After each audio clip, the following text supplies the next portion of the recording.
सुलह का बंदोबस्त किया गया था वो 3 अक़वाम के दरमियान था, एक इसराइल और एक फ़लस्तीन, और उनका जो दरमियानी था वो अमेरिका था। तो मुझे याद है कि एक तरफ इसहाक रबीन खड़े थे और एक तरफ यासर अराफात थे और सेंटर में बिल क्लिंटन था। तो उन्होंने एक बात कही कि आज 3 कौमें एक बात पर एग्री हुई हैं जो तीनों खुदा को मानती हैं। मेरे अजीज़ों, इसके तल्लक से हम आज देखेंगे, जैसे हम पिछले 2-3 हफ्ते से खुदा उनके कलाम मुक़द्दस में से मसीह की शख्सियत, उनकी ईद क़यामत जो है उसके तल्लक से देख रहे हैं।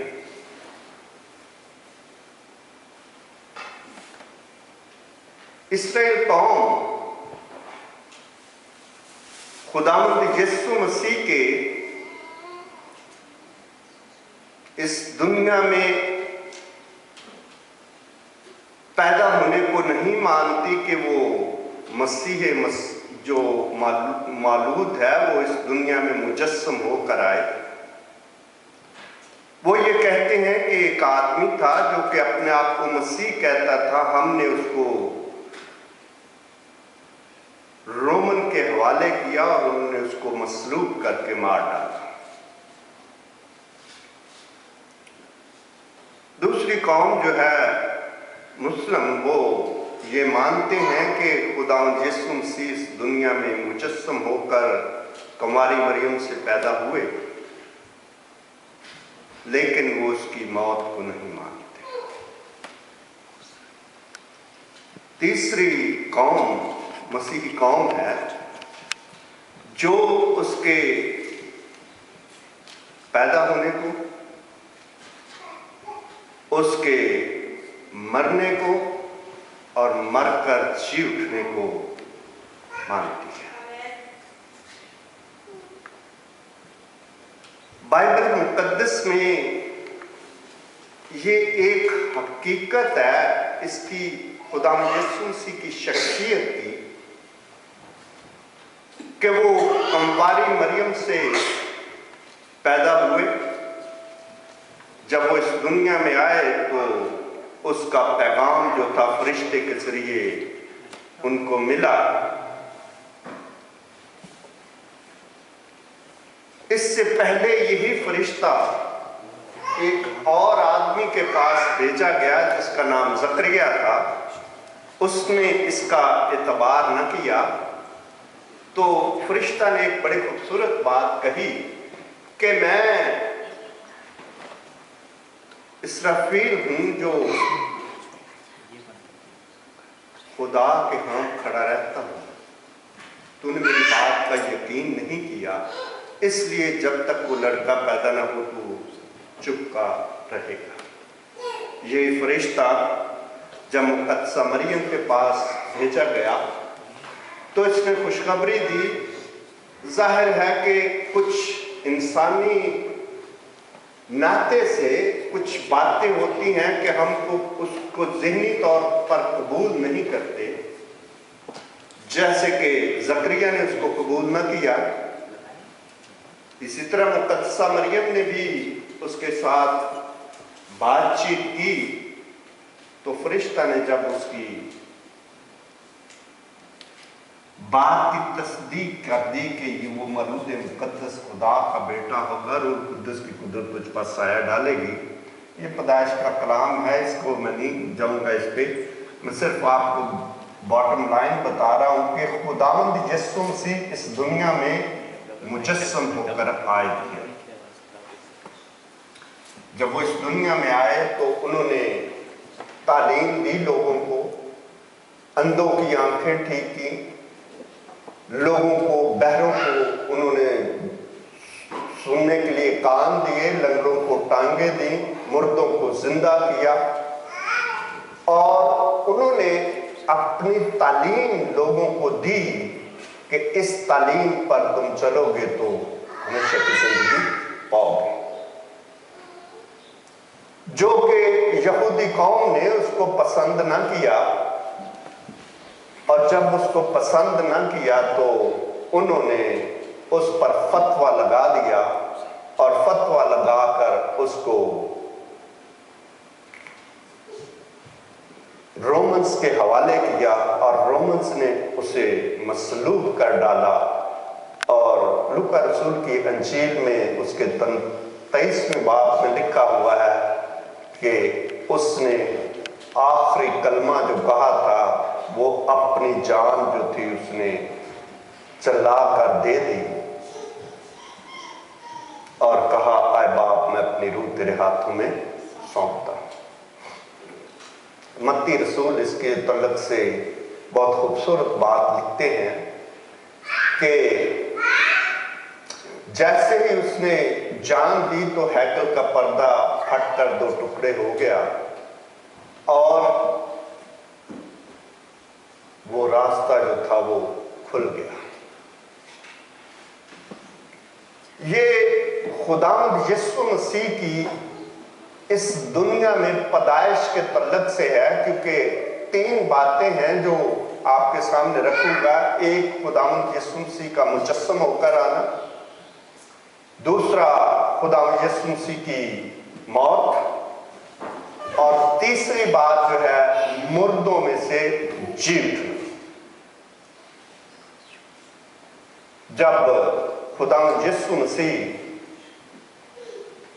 तालीम दे रहे थे तो उन्होंने एक बड़ी खूबसूरत बात कही। अक्सर लोग आज भी वही चाहते हैं जो यीशु मसीह की तालीम के दरमियान लोग उनके दरमियान चलते फिरते थे, वो भी यही चाहते थे। जब खुदावंद यीशु मसीह ने कहा कि इब्ने आदम जरूर है कि यरूशलेम में जाए और फकीरों और फरीसियों के हवाले किया जाए और वो उसको रोमन्स को पकड़वा कर कत्ल कर देंगे, तो बाइबल में लिखा है कि जब्दी के बेटों की मां ने उसके पास आकर उसके दरख्वास्त की कि फरमा कि जब तू अपनी बादशाही में आए तो ये मेरे दोनों बेटे हैं, एक बाईं और एक दाईं तरफ तेरे साथ हो। तो यीशु मसीह ने उनको बात बताई कि भाई ये मेरा काम नहीं किसी को बाएं या दाएं बैठाना, जिनके लिए मुकर्रर है वही होके। तो एक आगे बात लिखी हुई है कि गैर कौम वाले जो हैं वो एक दूसरे पर हुक्मरानी चाहते हैं, लेकिन तुम में ऐसा नहीं होगा। तुम में जो अव्वल होना चाहे वो तुम्हारा खादम बने। और बाइबल में लिखा है, खुदावंद यीशु मसीह ने कहा मत्ती की इंजील के 20वें बाब की 21-22 आयत कि मैं इसलिए आया हूं कि खिदमत करूं, ना कि खिदमत लूं, बल्कि अपनी जान बतेरों के लिए फिदिया में दे। ये मसीह यीशु के अल्फाज हैं उनकी तालीम के दरमियान कि मैं अपनी जान देने के लिए इस दुनिया में आया हूं। और जान किन के लिए देनी थी? लूका की इंजील में लिखा है कि मैं खोए हुओं को ढूंढने और नजात देने। मेरे अजीजों, आपका और मेरा खुदावंद जो है वो जब इस दुनिया में आया तो वो इसलिए आया था कि अपनी जान जो है वो गुनाहगार इंसानों के लिए दे, ताकि गुनाहगार इंसान जो है वो बच जाए और इंसानियत का खुदा के साथ, रूहानियत के साथ दोबारा मेल हो जाए। रोमियो को खत लिखते हुए पौलुस रसूल लिखता है कि जब हम गुनाहगार ही थे तो ऐन वक्त पर मसीह हम गुनाहगारों की खातिर मुआ। कोई आदमी किसी रास्तबाज आदमी के लिए जान तेरे तक मुमकिन है कि वो मान जाए, लेकिन मसीह गुनाहगारों के लिए इस दुनिया में आया ताकि गुनाहगारों की खातिर अपने आप को कुर्बान कर दे। तो बाइबल में लिखा है कि उसके कफारे के वसीले से अब हम रास्तबाज ठहरे हैं उसके खून से। तो लिखा है कि हम उसके खून के बायस उस गजब से जरूर ही बचे।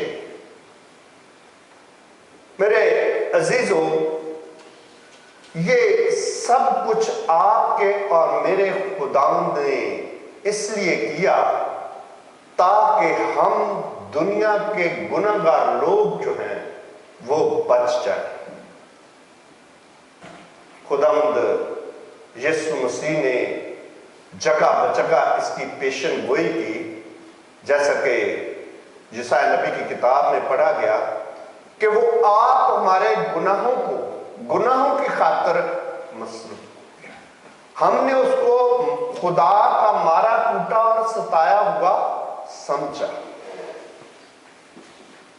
लेकिन ये हुआ क्यों?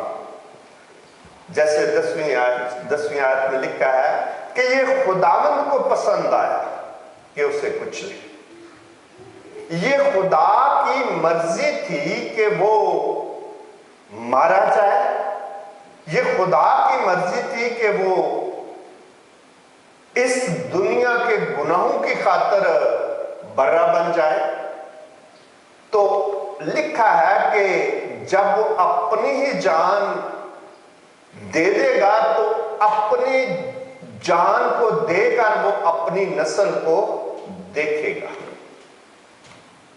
आखिरी आयत में यशायाह नबी की किताब में लिखा है कि वो गुनाहगारों के साथ शुमार किया गया। बहुत से लोग जो हैं आज भी इस दौर में, ये तो यशायाह नबी लिखता था उस वक्त के आलमों ने इस बात को न जाना, लेकिन आज भी बहुत से लोग जो हैं गैर मज़ाहिब नहीं, कुछ लोगों से मसीही लोग जो हैं अपने आप को कहते वो मसीही हैं, लेकिन वो इस बात को कुछ लोग जो हैं वो मानते नहीं हैं। हालांकि तारीख इसकी गवाह है कि उसने रोमन्स के हाथों मसलूब होकर दुख सहे, लोगों ने उसको मारा, उसके कोड़े पड़े, उसको उस पर थूका गया। मैं एक हवाला आपके लिए पढ़ूंगा, ये बहुत खूबसूरत हवाला है, ये अक्सर ये पढ़ा नहीं जाता। यशायाह नबी की किताब उसका 53 बाब जरूर पढ़ा जाता है, लेकिन उससे जरा पहले एक हवाला है यशायाह नबी की किताब उसका 52 बाब 52 उसकी 13वीं आयत और 14वीं। लिखा है, देखो मेरा खादम इकबालमंद होगा, वो आला और बरतर और नहायत बुलंद होगा, जिस तरह बतेरे तुझको देखकर दंग होंगे, उसका चेहरा हर एक बशर से ज्यादा और उसका जिस्म बनी आदम से ज्यादा बिगड़ गया।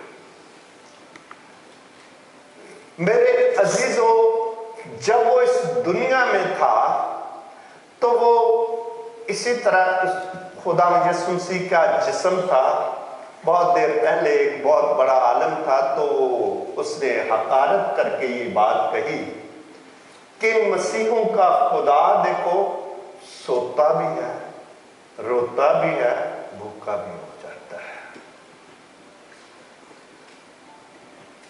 लेकिन बाइबल में एक बात लिखी हुई है, पौलुस रसूल लिखता है कि अगर वो जानते तो जलाल के खुदावंद को मसलूब ना करते। इसी तरह आज भी लोग उसकी हकारत जरूर करते हैं, लेकिन वो जानते नहीं कि वो था कौन। अगर वो जानते तो ये बातें ना करते। उसका जो चेहरा बिगड़ गया या उसको जो मार पड़ी, ये तो उसके लिए पहले से मुकर्रर हो चुका था। अब सवाल ये पैदा होता है कि यीशु मसीह मर गए, इस दुनिया में आए, बड़ी अच्छी उन्होंने बातें की, बहुत अच्छी तालीम दी, मुर्दों को जिंदा किया। लोग बड़े उसके पीछे तालियां मारते थे जब वो रोटियां खाते थे, जब उनके अंधे बिनाई पाते थे, लंगड़े चलते थे। बहुत कहते थे कि होशना खुदा की तमजीद, वो मुबारक है वो जो खुदा उनके नाम से आता है। बड़े जोर से खुश होते थे। इसी तरह जब वो मर गया तो थोड़ी देर बाद वो भूलना शुरू हो गए। अक्सर औकात अगर कोई अच्छा आदमी इस दुनिया में एक अच्छे काम करता है, थोड़ी देर उसकी काफी यादाश्त लोग करते हैं, उसको याद रखते हैं, लेकिन कुछ दिनों के बाद उसकी अच्छाइयां भूल जाते हैं। अगर मसीह सिर्फ यहां तक होता कि वो इस दुनिया में आता, अच्छे काम करके मर जाता, तो उसका दुनिया को किसी को कुछ फायदा ना होता। और यही बात पौलुस रसूल ने जब जान ली, दमिश्क की राह में जब वो जा रहा था, तो खुदा यीशु मसीह उस पर उन्होंने अपना जाहिर किया और ये बात कही कि आए सऊल तू मुझे क्यों सताता है? चूंकि खुदा के कलाम को समझता था, तो एक बात कहता है कि तू है कौन? आए खुदाम तू कौन है? कहता है मैं यीशु हूं जिसे तू सताता है। आज जगह जगह कलीसियों को सताया तो जा रहा है, लेकिन वो जानते नहीं कि उनका खालिक जो है वो किस कदर पावरफुल है। बेशक वक्ती तौर पे खुदावंद होने जरूर देता है, मुश्किलातें आती हैं, लेकिन मेरे अजीजों, मत्ती की इंजील में इसीलिए लिखा है कि जान देने तक वफादार रह तो तू जिंदगी का ताज पाएगा। आज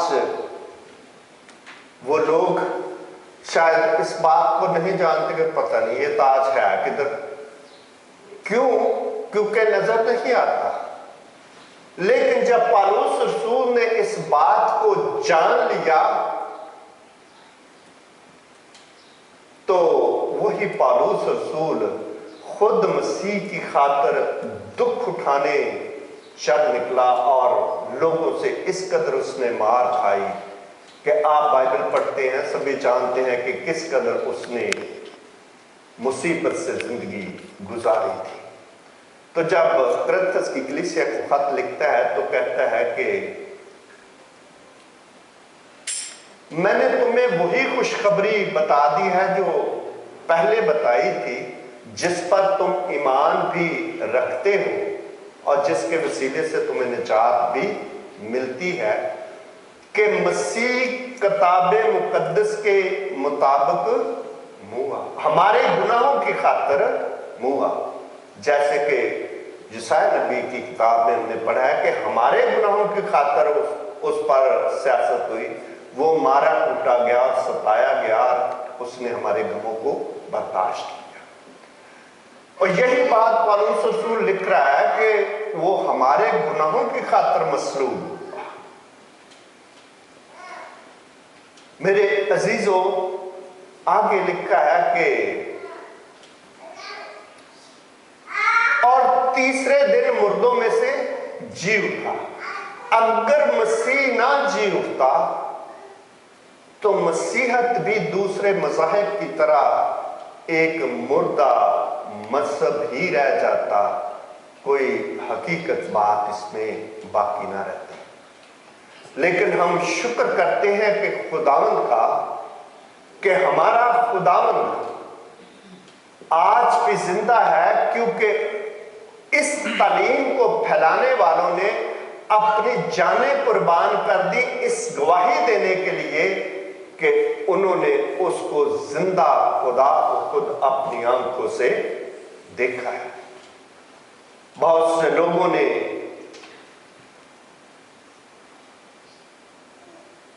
खादमों को इसलिए कुर्बान कर दिया कि वो उसका इनकार नहीं कर रहे थे। पोलिकाप एक बहुत बड़ा बिशप था जो कि जिसको रोमन हुकूमत ने कहा, वो उसकी बहुत पसंद करते थे, उसको कहा कि तू उसका इनकार कर दे कि वो जिंदा नहीं हुआ, वो मसीह नहीं है, तो हम तुझे छोड़ देते हैं।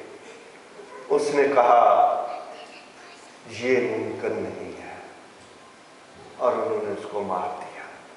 मेरे अजीजों, वो लोग जो जानते थे उसको, जिन्होंने उसको सुना था, जिन्होंने उसको देखा था, आप जानते हैं कि उसके तमाम के तमाम रसूल जो थे, उसके शागिर्द जो थे, वो अज़ियतनाक मौत मरे, लेकिन उन्होंने उसका इनकार ना किया। बाइबल मुकद्दस में जैसे कि अनजील में लिखा गया है, हर उसके आखिरी बाब में उसकी मौत का इजहार हुआ है और उसके जीतने का। फरिश्तों ने इसको गवाही दी।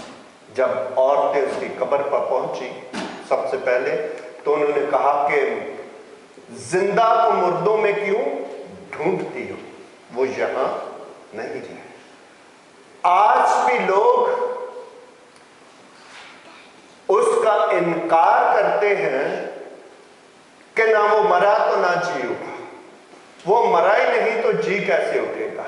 लेकिन हम शुक्र करते हैं खुदावंद का और उन लोगों का जिन्होंने उसकी गवाही देने के लिए अपनी जान की कुर्बानी दी कि वो इस दुनिया में जिंदा है। बाइबल मुकद्दस में पौलुस रसूल जो है, जब उसको ये मिल गया खुदावंद यीशु मसीह, तो वही रसूल उसका इस कदर गवाह बन गया कि जगह जगह जाकर यही बशारत देता था कि जिसकी मैं मनादी करता हूं वो वही यीशु है जो बदरी तौर पर इस दुनिया में फिरता था।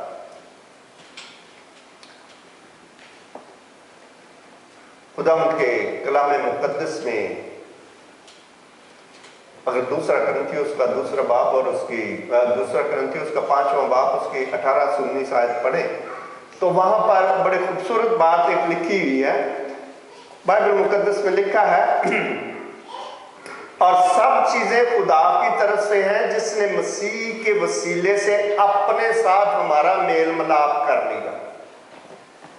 मेरे अजीजों, अगर खुदावंद यीशु मसीह इस दुनिया में ना आते तो बनी नौ इंसान का कभी भी खुदा के साथ मिलाप ही ना होता, क्योंकि ये इंसान जो है गुनहगार है और खुदा जो है वो पाक है। पाक और नापाक का कभी भी आपस में मिलाप नहीं होता। बाइबल में पौलुस रसूल ये लिखता है कि खुदा ने अपने साथ हमारा मेल मिलाप कर लिया, मसीह के वसीले से अपने साथ हमारा मेल मिलाप कर लिया और मेल मिलाप की खिदमत हमारे सुपुर्द की। मतलब ये है कि खुदा ने मसीह में होकर अपने साथ दुनिया का मेल मिलाप कर लिया और उनकी तकसीरों को उनके जिम्मे ना लगाया। मेरे अजीजों, चूंकि गुनाह की मजदूरी है वो मौत है, और जो गुनाहगार इंसान होता है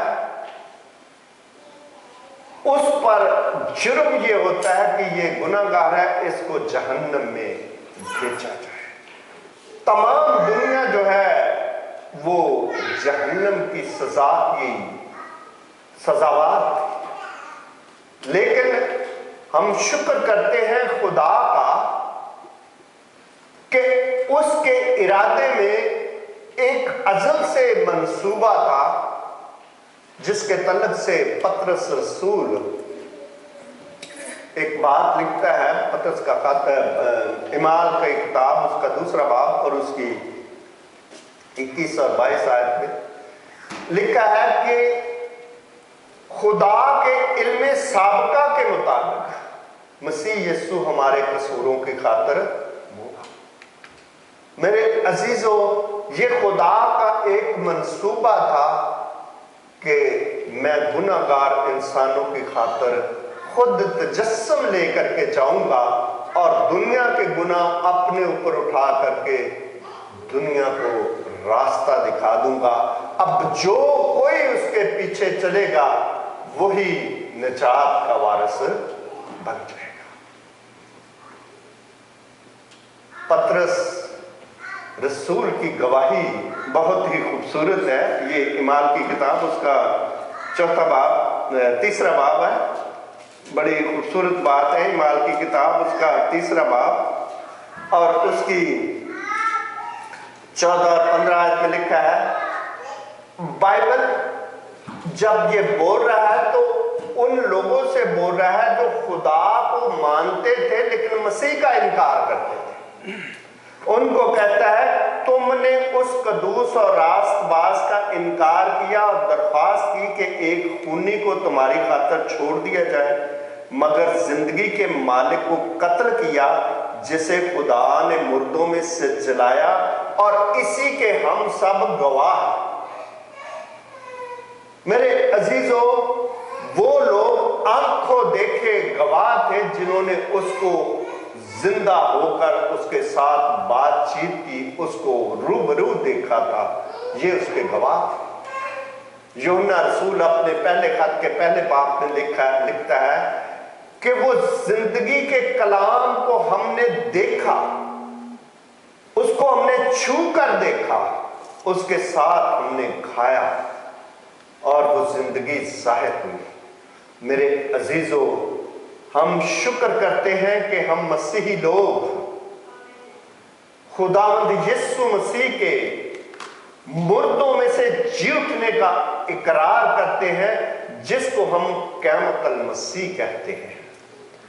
अगर क़यामतुल मसीह ना होती तो किसी के पास कोई उम्मीद ही ना होती, क्योंकि अगर मसीह मुर्दों में से ना जी उठता तो आज तक जितने भी नबी पैगंबर इस दुनिया से हो गुजरे हैं, कोई भी इस दुनिया में जिंदा नहीं हो सका।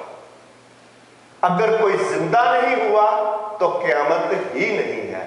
लेकिन हम जानते हैं कि आपके और मेरे खुदावंद ने ये बात कही थी कि क़यामत और जिंदगी मैं।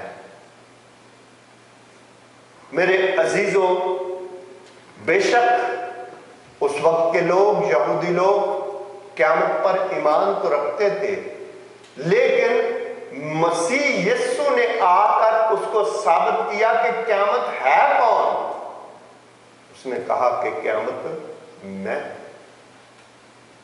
मैं ही क़यामत हूं और मैं ही जिंदगी हूं, क्योंकि मैं मर करके फिर जिंदा हो जाऊंगा।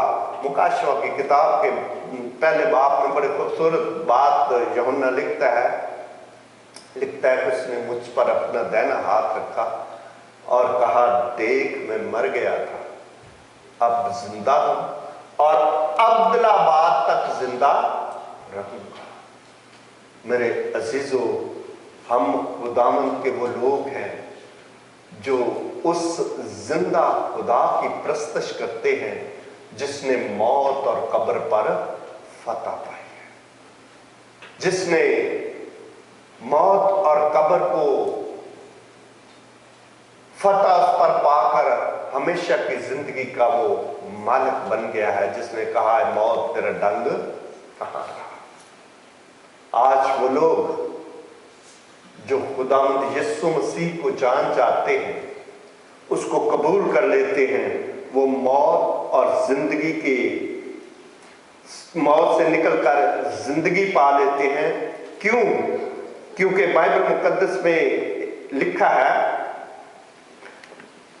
रोमियो का उसका चौथा बाब, उसकी 24 और 25 आयत, बाइबल में लिखा है, बल्कि हमारे लिए भी जिनके लिए ईमान रास्तबाजी गिना गया, इस वास्ते कि हम उस पर ईमान लाए हैं जिसने हमारे खुदावंद यीशु मसीह को मुर्दों में से जलाया और हमारे गुनाहों के लिए हवाला